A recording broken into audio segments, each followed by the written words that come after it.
हरे कृष्णा प्रभु जी, हरे कृष्णा माता जी, आप सबके चरणों में दंडवत प्रणाम।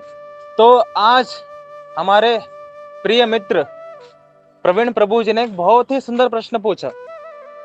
हालांकि मैंने उनको ऑडियो रिप्लाई किया है, लेकिन क्योंकि उस ऑडियो रिप्लाई में मैंने प्रवीण प्रभु को ही ज्यादा इंक्लूड किया है कि प्रवीण प्रभु क्या गलती कर रहे हैं, प्रवीण प्रभु क्या सही कर रहे हैं, तो ऑडियो सबके लिए हितकारी नहीं है। ये सोच करके मैंने सबके लिए जो हितकारी होगा उस तरीके से रिकॉर्ड करने का सोचा, और मैं आज वही रिकॉर्ड करने वाला। तो प्रश्न क्या है, प्रश्न क्या किया है? प्रवीण प्रभु ने प्रश्न ये किया है कि जब तक एक व्यक्ति के अंदर मुझे भगवान की सेवा करनी है, मुझे साधना करनी ही करनी है, मुझे कृष्ण के धाम जाना ही जाना है, इस तरीके से डिटर्मिनेशन नहीं आता, केवल इच्छा नहीं, केवल दृढ़ संकल्प नहीं, दृढ़ निश्चय है ना, करना ही करना है। संकल्प का मतलब क्या है? मैंने सोचा करूंगा। निश्चय मतलब करना ही करना है भाई, अब तो ऑप्शन नहीं है, करना ही करना है। इस तरीके से जब तक व्यक्ति के अंदर डिजायर नहीं आता तब तक उसके अंदर डेवलपमेंट नहीं आती। प्रवीण प्रभु बिल्कुल सच, इसमें 1% भी गलत नहीं है ना। लेकिन प्रवीण प्रभु ने बोला कि ये दृढ़ निश्चय मेरे अंदर नहीं है। तो दृढ़ निश्चय का मैं कैसे ला सकता हूं, इसी के ऊपर मैंने ऑडियो रिकॉर्ड किया था, और आज हम सबको इसका जवाब देने का मैं प्रयत्न करूंगा। इसका मतलब ये नहीं कि मेरे अंदर दृढ़ निश्चय है, ठीक है, नो, बट मैंने देखा है जिनके अंदर दृढ़ निश्चय है, उनसे प्रश्न किया है, उनसे जब जवाब मिला है वही जवाब को मैं दूंगा, अपने मन से कुछ नहीं देने वाला। तो एक व्यक्ति के अंदर दृढ़ निश्चय कब आता है कि मुझे भक्ति करनी ही करनी है ना, मुझे साधना करना ही करना है, मुझे इसी जन्म में भगवान के धाम जाना ही जाना है। ये दृढ़ निश्चय कब आता है? तो उसका दो सॉल्यूशन है, उसके दो सॉल्यूशन है। पहला, जरूरत है क्या? दूसरा, डेवोटी एसोसिएशन। तो पहले पॉइंट को एक्सप्लेन करते हैं। जरूरत है क्या? टॉपिक ये है, जरूरत है तुम्हें, है ना, ये दृढ़ निश्चय की क्या तुम्हें जरूरत है? व्यक्ति बोलेगा है? मेरा तो इच्छा ही नहीं है साधना करूं, मेरे अंदर इच्छा ही नहीं है मैं धाम जाऊं इसी जन्म में। दृढ़ निश्चय तो बहुत दूर की बात है ना। तो जब जरूरत ही नहीं है तो दृढ़ निश्चय आएगा कैसे? भगवान श्री कृष्ण भगवत गीता में बोलते हैं 4 प्रकार के लोग मेरे भक्ति करते हैं। कौन है? आर्थ, अर्थार्थी, जिज्ञासु व ज्ञानी। आर्थ का मतलब क्या है? जो व्यक्ति दुखी है, जिस व्यक्ति को हर जगह से अपमान हुआ है, जिस व्यक्ति ने जिस पर भरोसा किया था उन लोगों ने ही धोखा दे दिया, बिजनेस लॉस में चला गया, जॉब से निकाला गया, फैमिली पर डिपेंडेंट था, फैमिली ने धोखा दे दिया, माता पिता को भगवान समझता था, वही माता पिता ने धक्के मार के निकाल दिया घर से, है ना। जब ऐसे सिचुएशन आते हैं तो व्यक्ति इतना दुखी हो जाता है कि अब मेरा कृष्ण के अलावा कोई होप ही नहीं है।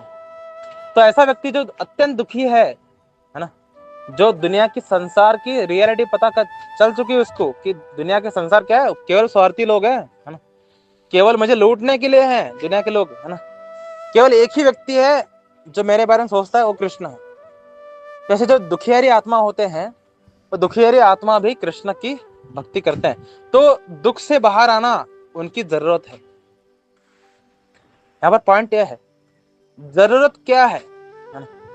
तो दुख से बाहर आना, क्योंकि इन्होंने हर जगह धोखा देखा है, हर जगह उन्होंने लॉस देखा है ना। तो उस दुख से बाहर आना चाहते हैं, दुख से बाहर आना उनका सबसे बड़ी जरूरत है। और हमने सुना ही है, जरूरत इन्वेंशन की माँ है ना। तो जब व्यक्ति के अंदर जरूरत की वर्ड आती है, क्या मुझे जरूरत है भक्ति की? अरे जरूरत क्या, बहुत ज्यादा जरूरत है ना, कि मैं बहुत दुखी हूँ। तो ऐसे दुखियारी आत्मा जो होते हैं कि उनके अंदर जरूरत आ चुकी है, तो ऐसा दुखियारी आत्मा क्या करता है?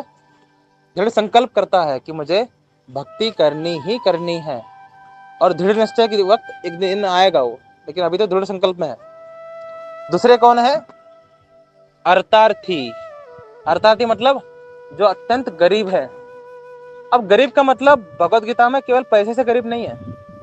अगर कोई भगवत गीता पढ़ रहा है, अगर ये बोल रहा है कि अर्थात का मतलब गरीब है, यस, लेकिन गरीब का क्या मतलब पैसे से नहीं है। पैसे से तो लोग गरीब होते ही हैं, ठीक है, पैसे से बहुत लोग गरीब होते हैं, उसकी वजह से वो बहुत दुखी भी होता है ना। लेकिन गरीबी के यहाँ मतलब यह है कि व्यक्ति इतना गरीब है कि उसके पास फ्रेंड्स नहीं है, फ्रेंडशिप में वो गरीब है, उसको उसको कोई पूछने वाला नहीं है। वो इतना गरीब है कि उसको प्रेम करने वाला कोई नहीं है ना। और इतना गरीब है कि वो प्रेम दे भी नहीं सकता किसी को, है ना। तो अर्थात का मतलब क्या है, जिसको कंटेंट की जरूरत है अपने हृदय में, है ना, कि मुझे कोई प्रेम करे, है ना, मुझे कोई सहलाए, मुझे कोई केयर करे, मुझे कोई पूछे। लेकिन मैं इतना गरीब हूं कि मुझे कोई पूछने वाला नहीं है, मुझे कोई सहलाने वाला नहीं है, मैं इतना गरीब हूं कि मुझे प्रेम करने वाला कोई नहीं है। तो ऐसे अर्थार्थी भी, ऐसे गरीब लोग भी क्या करते हैं, जब देखते हैं कि भगवान हमें केयर करते हैं, भगवान हमारी सहलाते हैं, भगवान एक्चुअली हमसे प्रेम करते हैं, तो ऐसा व्यक्ति भी भगवान से प्रेम करने लगता है। तो ऐसे व्यक्ति के पास जरूरत क्या है, अमीरीपन की, है ना। उसको रिच बनना है, rich in love, rich in care, है ना। उसको रिच इन केयर चाहिए, रिच इन लव चाहिए। वो कहाँ से मिल रहा है, कृष्ण से, है ना। तो लोग पैसे के लिए, अमीर बनने के लिए भी कृष्ण से प्रेम करते हैं। तो दृढ़ संकल्प आता है उनके अंदर। जरूरत क्या है, व्यक्ति गरीब है, उसको अमीर बनना है, यही उसका सबसे बड़ा जरूरत है। तीसरा क्या है, जिज्ञासु, है ना। जिज्ञासु का मतलब क्या है कि जिज्ञासु व्यक्ति देखता है कि देखो, मैंने साइंस पढ़ा है, आर्ट्स पढ़ा है, बाइबल पढ़ लिया, कुरान पढ़ लिया, है ना, मैंने निराकरवाद पढ़ लिया, सब पढ़ लिया, लेकिन जो सेटिस्फैक्शन, है ना, भगवत गीता से मिली ना, वो कहीं पर भी नहीं है। तो हमारे एक इंटेलेक्चुअल नीड है, हमारे नीड ही बात करें ना, जरूरत का मतलब क्या है, नीड। तो जितना हाई हमारी जरूरत होगी, कृष्ण की ओर ही हम भागेंगे, है ना। निराकरवाद में कृष्ण नहीं है, इसलिए वो पूर्ण नहीं है। भौतिक कोई भी किताब कृष्ण नहीं है, इसलिए पूर्ण नहीं है ना। दूसरे धर्मों के ग्रंथ कि वो कृष्ण के लिए नहीं है, इसलिए पूर्ण नहीं है, उसके पढ़ करके संतुष्टि प्राप्त नहीं होती, है ना। लेकिन भगवत गीता, भागवतम पढ़ने के बाद संतुष्टि प्राप्त होती है, और उसी संतुष्टि के लिए वो जिज्ञासु क्या करता है, इतना सब पढ़ करके भी उसको जब संतुष्टि नहीं मिल रही है, तो ढूंढने लगता है कि मुझे संतुष्टि कहाँ मिल रही है। तो ढूंढना ही कृष्ण है, वो ढूंढना ही जिज्ञासु पंथ है, जिज्ञासु है ना। जिज्ञास कर रहा है ना वो वो वो एक डायलॉग आता है ना कि एक होता है सर्च, है ना, दूसरा डायलॉग आता है क्वेंच समथिंग, है ना, अगर कोई इंग्लिश अच्छा पढ़ता है तो सर्च का मतलब क्या है, ढूंढना। क्वेंच का मतलब क्या है, अथक प्रयास करना उसको प्राप्त करने के लिए, है ना। तो जिज्ञासु के अंदर अथक प्रयास है कि मुझे अपनी इंटेलेक्चुअल नीड पूरा करना है। वो कहाँ है, भागवतम और भगवत गीता में, है ना। तो व्यक्ति भी भगवान की तरफ ही भाग रहा है। फोर्थ है ज्ञानी। ज्ञानी व्यक्ति जानता है कि एकल ईश्वर कृष्ण अर सब भृत्य, परमेश्वर ईश्वर केवल और केवल कृष्ण है, और हम सब उनके दास हैं, बाकी सब उनके दास है, केवल हम सब नहीं, बाकी सब उनके दास है। तो मैं उनका दास हूँ। ज्ञानी उसको तो पता ही है ना। तो उसकी जरूरत क्या है, उसकी जरूरत है कि जो उसका एक्चुअल लाइफ है उसको जीना, है ना। तो जो हम हमारे जैसे लोग हैं, जैसे फॉर एग्जांपल मैं, है ना, तो हमारे जैसे लोग जो हैं वो ना ही अर्थार्थी थे, है ना ही जिज्ञासु थे, और ना ही आर्थ थे। हम दुखी भी नहीं थे, हम गरीब नहीं थे, और हमारे जिज्ञासु भी नहीं था कि मुझे कोई इंटेलेक्चुअल नीड पूरा करना है। लेकिन किसी कारण हमको ज्ञान प्राप्त हो गया कि भाई तू जो भी जी रहा है ना संतुष्ट होकर के, वो एक्चुअल लाइफ नहीं है, है ना। अब देखो, जितने अमीर लोग हैं यार, जितने संतुष्ट लोग हैं, उनको भक्ति में लाना बहुत मुश्किल है। अमीर व्यक्ति को बोलो कि आप भक्ति करिए, वो बोले क्या जरूरत है, इज्जत है, गाड़ी है, बंगला है ना, शोहरत है, माँ भी है, पापा भी है, 2 पत्नियां हैं, 8 बच्चे हैं, है ना? सर गर्लफ्रेंड गर्लफ्रेंड भी है ना?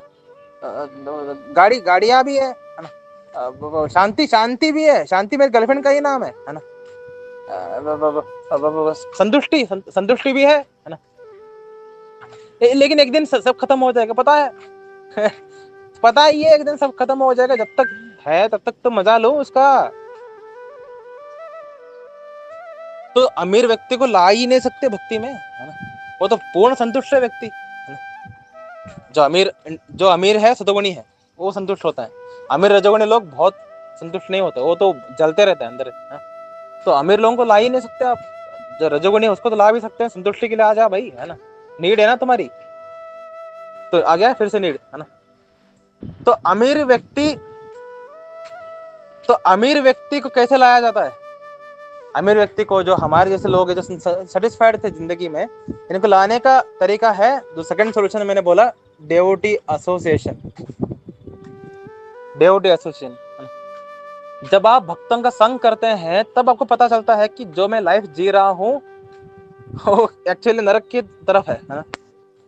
भक्तों का संग करने से पहले हमको लग रहा होता है कि जो भी मैं सोच रहा हूँ, जैसे मैं जी रहा हूँ, परफेक्ट है ना?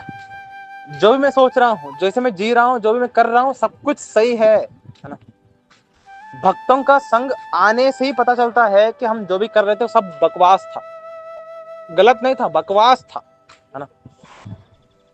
जिस पैसे के पीछे हम भागे थे, जिस रिलेशनशिप को बचाने के लिए हम इतना कर रहे थे, फैमिली को फीड करना है, वो फालतूगिरी है ना, वर्कआउट, लड़की पटाना, सब बकवास है ना?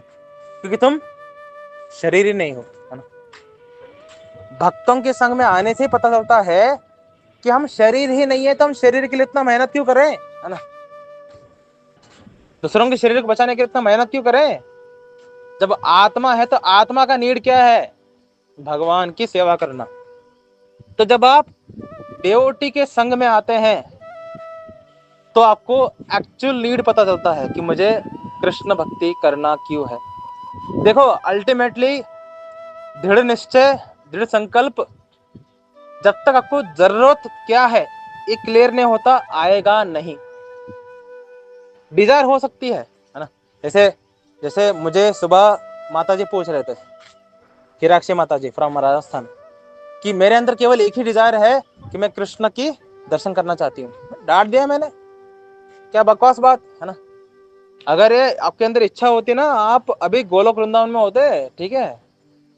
तो जब एक व्यक्ति के अंदर दृढ़ निश्चय आता है, दृढ़ निश्चय कब आता है? जरूरत, क्या जरूरत है मुझे कृष्ण भक्ति करने की, क्या जरूरत है कृष्ण का दर्शन प्राप्त करने की, जब तक ये क्लियर नहीं होता तब तक जो हमारी डिजायर है वो केवल खोखली है। जो हम डिजायर करते हैं कि कृष्ण का दर्शन करना है, धाम जाना है, खोखला डिजायर है ना? तो खोखला डिजायर क्यों है? क्योंकि हम दुखी हैं। खोखला डिजायर क्यों है? क्योंकि हमारे इच्छाएं पूर्ण नहीं हो रही भौतिक जगत में। खोखले डिजायर्स, है ना? वो जरूरत नहीं है, वो खोखले डिजायर्स है ना? लेकिन जरूरत का मतलब क्या है? दृढ़ निश्चय, है ना? करना ही करना है ना? आपको जब भी कोई ऐसा वाक्य बोले ना कि मुझे कृष्ण का दर्शन ही करना है, मुझे केवल एक ही इच्छा है, मुझे धाम जाना है, उसको क्या साधना करते पूछ लो, यू विल अंडरस्टैंड। जब व्यक्ति मुंह खोलता है ना अपना, औकात पता चल जाती है ना? जो लोग 16 माला, 32 माला, है ना, 64 माला, 128 माला करते हैं, है ना, रोज 3-3 घंटा हरि कथा बोलते हैं, सुनते नहीं है, बोलते हैं, है ना, वो लोग भी नहीं बोलते कि मेरे अंदर केवल कृष्ण को दर्शन करने की इच्छा है। जो इतना भक्ति करने वाला व्यक्ति ये नहीं बोल रहा, क्योंकि ये बोलना ही अहंकार है ना, क्या बोले, है ना? तो मेन बात क्या है? मेन बात यह है कि जरूरत स्ट्रांग होना चाहिए। जरूरत स्ट्रांग कैसे होता है? भक्तों के संग से। इसलिए मैंने हरियाक्षी माता जी को बोला, you please have devotee association, Hari कथा सुनो आप, अमोघला प्रभु को संग करो, तब जरूरत आएगी, तब एक्चुअल डिजायर का कुछ मतलब होगा, है ना? तो डेवोटी का संग करना सबसे ज्यादा जरूरी है ना? जब तक आप देखो, कभी कभी ऐसा सिचुएशन होता है कि हमें पता ही नहीं होता कि हम भक्ति की जरूरत क्या है, इसलिए हम कैजुअल होते हैं, है ना? भक्ति में जितने हमारे ग्रुप में कैजुअल डेवोटीज हैं, जितने इस्कॉन में कैजुअल डेवोटीज हैं, उनको पूछो व्हाई यू आर कैजुअल इन भक्ति, वो बोलेगा जरूरत क्या है। देखो किसी ने बोल दिया भक्ति करना इम्पोर्टेंट है तो हमने लग गए, लेकिन क्या जरूरत है, क्या है भाई भक्ति करने की, है ना। सब कुछ तो दिया है भगवान ने, संतुष्ट है भाई, है ना।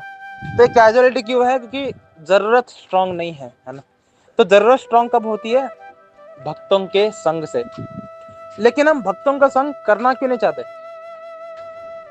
हम physical, specially I am not talking about online, online भक्तों का संग उतना हेल्पफुल नहीं है। ऑनलाइन भक्तों का संग आपको 30% हेल्प कर सकता है भक्ति में आगे बढ़ने के लिए, 70% आपको ऑफलाइन भक्तों का संग ही हेल्प करेगा। यहाँ पर ऑफलाइन का मतलब क्या है, पर्सनली जुड़ना।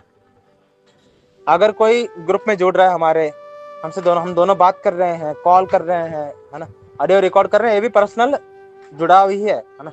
इसको भी हम ऑफलाइन संग में काउंट करते हैं। ऑनलाइन संग का मतलब क्या है, ओनली यूट्यूब है ना, यूट्यूब में वीडियो देखना जहाँ पर एक्सचेंजेस नहीं है।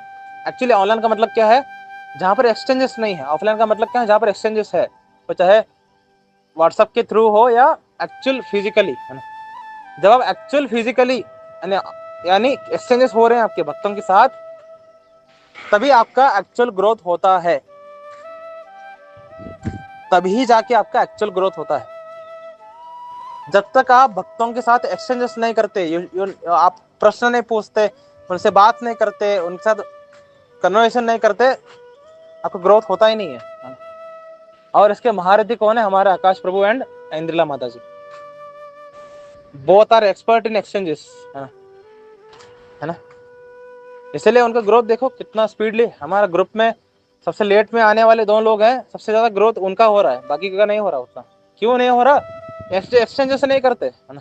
पहले तो अपने साधना ही सही से नहीं करते, उसके बाद एक्सचेंजेस नहीं है भक्तों के साथ, है ना।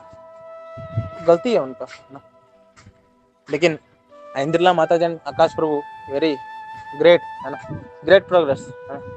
उनका काफी अच्छा प्रोग्रेस है क्योंकि एक्सचेंजेस हो रहा है।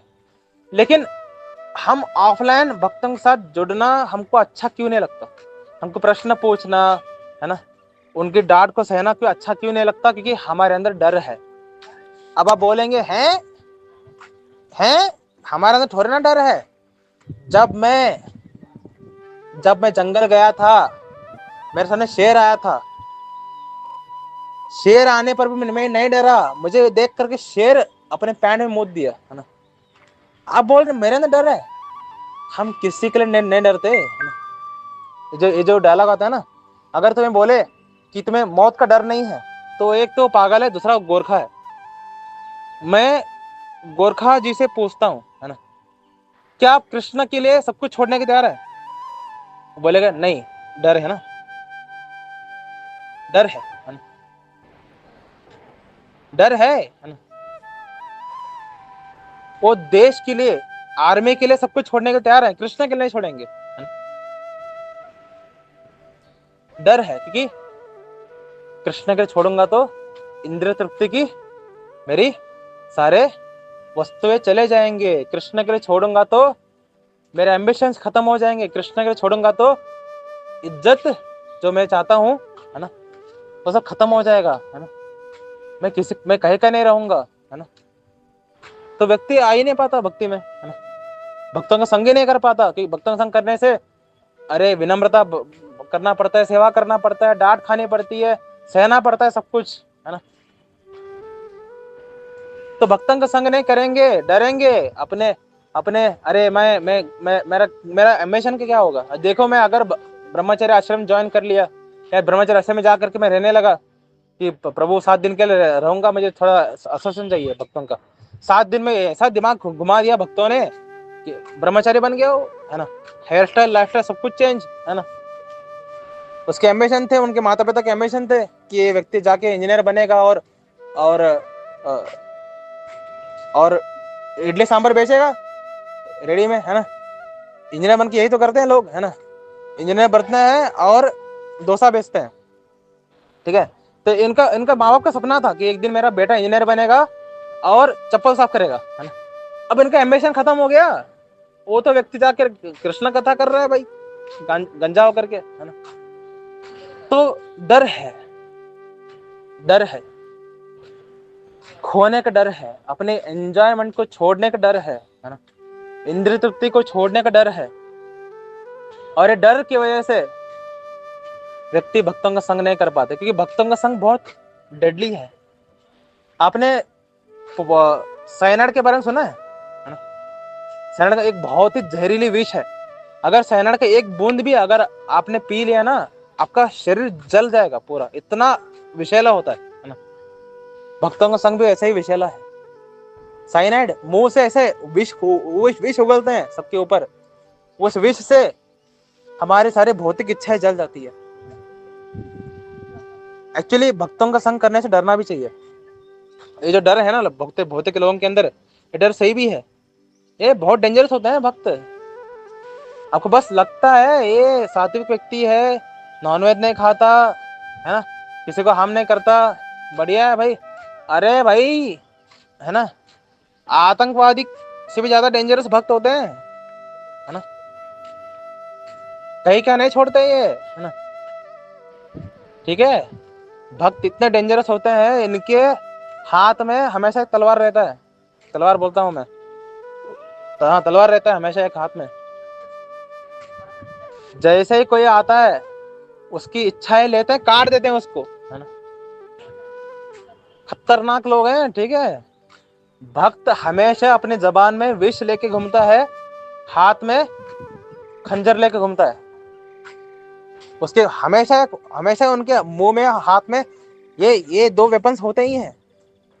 जैसे ही कोई आएगा है ना, उसके पहले अपने तलवार से उसकी इच्छाओं काटते हैं, और इच्छाओं के ऊपर अपने जबान से कृष्ण कथा का विष डाल करके जला देते हैं इच्छाओं को, कहीं का नहीं छोड़ते।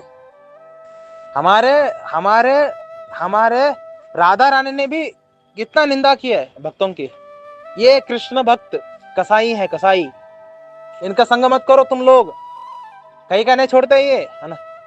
कसाई है, ढूंढते हैं कोई अच्छा लड़का मिल रहा है क्या, कोई अच्छी लड़की मिल रही है क्या है ना। जैसे ही उनके अंदर उनके दोस्ती करते हैं और उनकी इच्छाओं को काट देते हैं है ना, चाल फेंकते हैं, इच्छा काटते हैं है ना। डेंजरस लोग हैं ये भक्त है ना। तो जो आपके अंदर डर है, वेरी गुड यार, डर रखो, मत आओ भक्ति में है ना।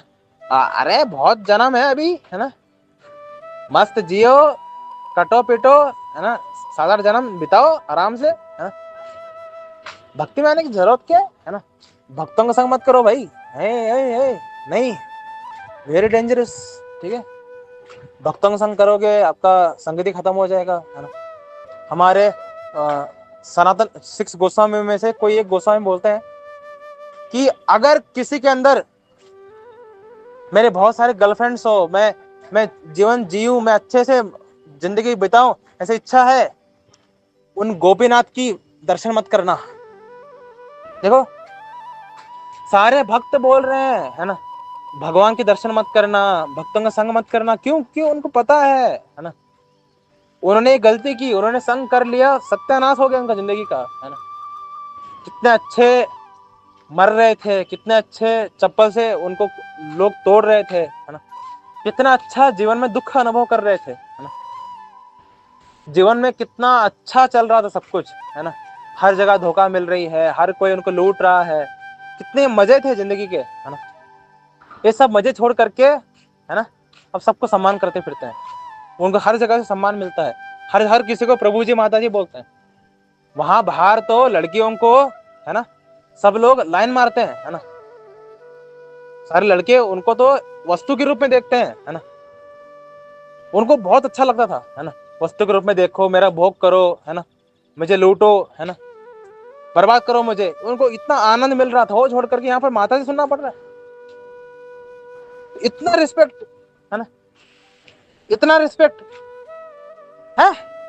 इसलिए हमारे भक्ति में आने वाले माता जी उनको रिस्पेक्ट अच्छा नहीं लगता, उनको अच्छा लगता है इज्जत उतारो उनको है ना, उनकी इज्जत उतारो, उनको चप्पल से मारो, गाली दो, उनको अच्छा लगता है। जैसे माता जी बोलो उनको अच्छा नहीं लगता। इज्जत देखो, हम इज्जत देखो, प्रेम इज्जत है ना, ये हमारी नीड्स नहीं है। हमारी नीड्स क्या है, चप्पल से मारो हमको है ना। तो भक्तों के साथ संग करने की जरूरत नहीं है, ठीक है। भक्तों से संग करने की जरूरत नहीं है। आप जैसे जी रहे हैं प्लीज जिए, है ना। मतलब एक तरीके से मर ही रहे हैं, मरने के लिए जी रहे हैं, है ना। एक दिन सब कुछ छोड़ना है, कट पिट रहे हैं, मर रहे हैं, छोड़ना है। भक्तों का संग करोगे सब कुछ ये छूट जाएगा, है ना। सब कुछ अच्छा अच्छा हो जाएगा जिंदगी में, वो थोड़ी ना चाहिए, है ना। सो सो मैं हम्बल सजेशन, भक्तों का संग मत करना, डेंजरस लोग हैं, ठीक है। सो चलते हैं अगले ऑडियो में। हरे कृष्ण।